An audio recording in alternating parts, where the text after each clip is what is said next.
text message, a voicemail, a notification. Sometimes it's not who you think it is.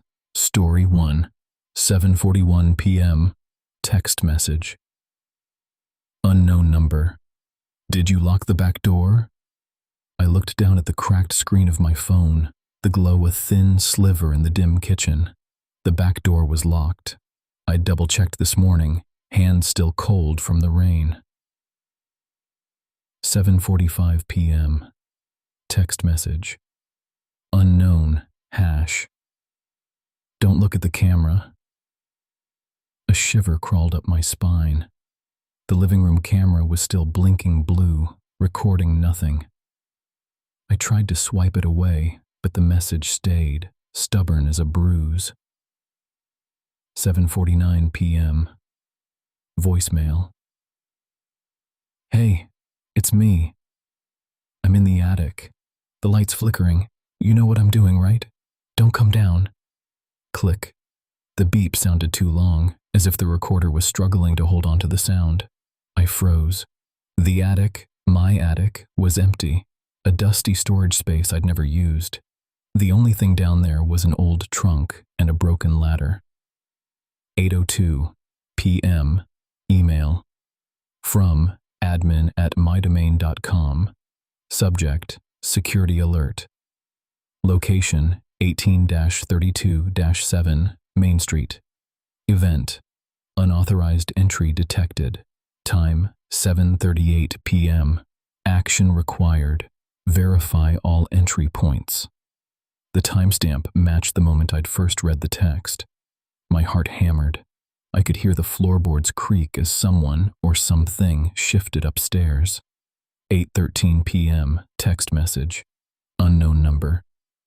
You're not supposed to be awake. The words were typed in a hurried, jagged font, as though the sender were clawing at the screen. My phone vibrated again, this time with a notification I hadn't seen before. 8:14 p.m. Notification. System alert. Unusual activity detected on device. Please restart. I pressed the power button. The screen went black, then flickered to a grainy live feed from the front door camera. A silhouette stood in the rain, head bowed, hands dripping. The feed cut as the silhouette turned toward the camera. Its eyes were black, endless pits. 8:18 p.m. Voicemail. You thought the messages were random, didn't you? They're yours. The ones you threw away. The ones you never answered. Silence.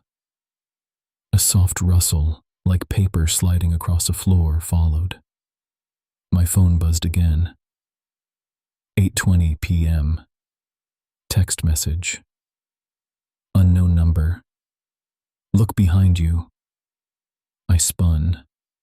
The kitchen was empty, the curtains drawn. The only sound was the ticking of the wall clock, each tick louder than the last, echoing like a metronome counting down. 8:21 p.m. Email. From support@mydomain.com. Subject, account deletion confirmation. User, you. Status, deleted. Last access, 7:41 p.m. The email signed off with a single line. Good night. The lights flickered, the house sighed, and the back door, locked, I'd checked, clicked open on its own. A cold wind slipped through, carrying the faint smell of wet earth and something metallic. I could hear my own breath, ragged and shallow, as a whisper brushed my ear. I was always here. The phone vibrated once more. No number, no text, just a low, continuous hum that seemed to come from the walls themselves. I dropped it, and it shattered, shards scattering like tiny mirrors reflecting a darkness I could not see.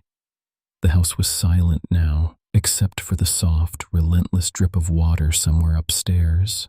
I stood in the kitchen, the cold seeping into my bones, and realized the messages never stopped because they weren't coming to me. They were coming from the very place I thought I'd left behind. My last thought, before the darkness pressed against my eyes, was a single, panicked question. Who's still texting? Story 2. Subject. Do you remember the house on Willow Lane? 12:07 p.m. Text from +1 5550 198. We're watching you. Look outside. I glance at the window. The street is empty, the sky a dull gray. My phone buzzes again. 12:09 p.m. Email. Untitled. You left the key in the drawer. It's not yours now. A. The attachment is a grainy photo of a hallway I recognize from my childhood home, a house I sold 3 years ago, after the fire. I stare at the burnt stair railing in the picture. The smoke still curls in the corner of the frame. 12:15 p.m. Voicemail.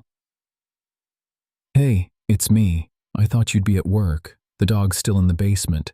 Bring the wrench. J. The voice is muffled, distorted, like someone speaking through a wall. I don't have a dog. I don't have a wrench. I haven't spoken to anyone named J in years. 12:30 p.m. Text from +1 555 0198. You're not listening. I told you to look. My eyes dart back to the window. A flash of movement catches the corner of my vision.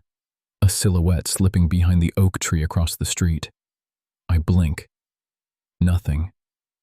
12:45 p.m. Email. Untitled. You can't leave. The door is still open. A. I sprint to the front door, heart pounding, and yank it open. The hallway is dark, the smell of ash lingering. My own apartment is gone.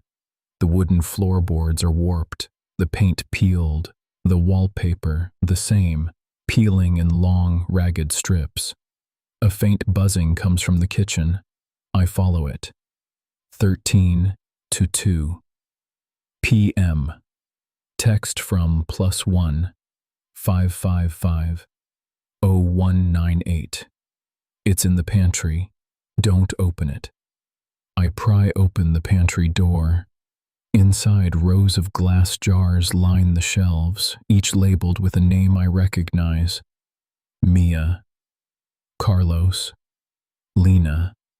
My own name is at the bottom, the ink still wet. My breath catches. The jars are filled with something dark, swirling. A sudden clang echoes from the upstairs bedroom. I run toward it, the floorboards groaning beneath my weight. 13:15 p.m. Voicemail. You think it's a joke, but every night the walls whisper.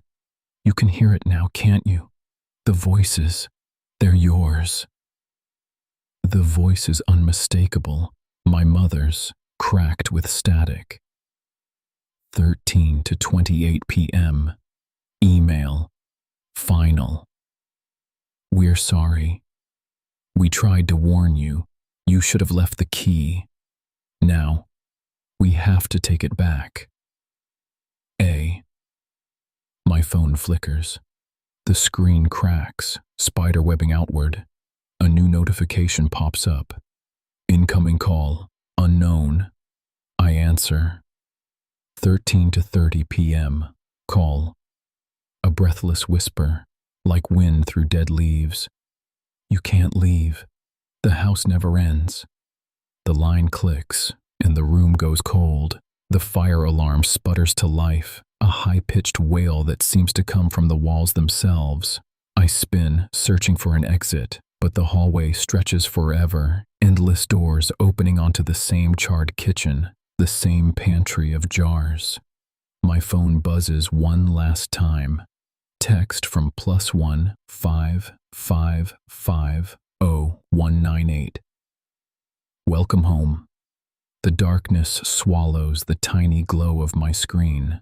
I hear the faint clink of glass, the rustle of something moving behind the pantry door, and the echo of a voice I thought was dead. We're sorry. Outside, the tree on Willow Lane shudders, its branches scraping against the sky as if trying to claw its way out of the house that never lets anyone leave.